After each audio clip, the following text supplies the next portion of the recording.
Les plateformes et réseaux d'intermédiation disposent encore d'un potentiel de croissance considérable en France.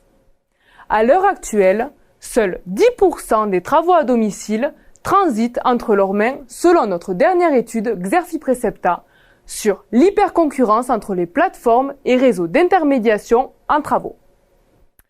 Alors que le marché de la rénovation tournait à plein régime début 2022, les business models numériques des plateformes et réseaux d'intermédiation en travaux suscitent indubitablement un intérêt grandissant des Français. Les opérateurs continuent quant à eux d'affluer, à l'instar de Solocal qui a créé la plateforme Aux Travaux. De leur côté, de nombreux investisseurs se pressent au capital de ces sociétés.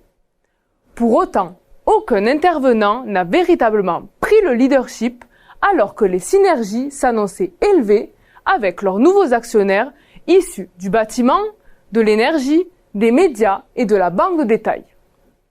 Les offres s'avèrent en réalité difficiles à différencier et la course à l'audience auprès des particuliers et des artisans fait rage. Dans ce contexte hyper concurrentiel, quelles sont les stratégies adoptées par ces intermédiaires pour renforcer leur position? Et quelles sont leurs perspectives d'évolution d'ici 2024?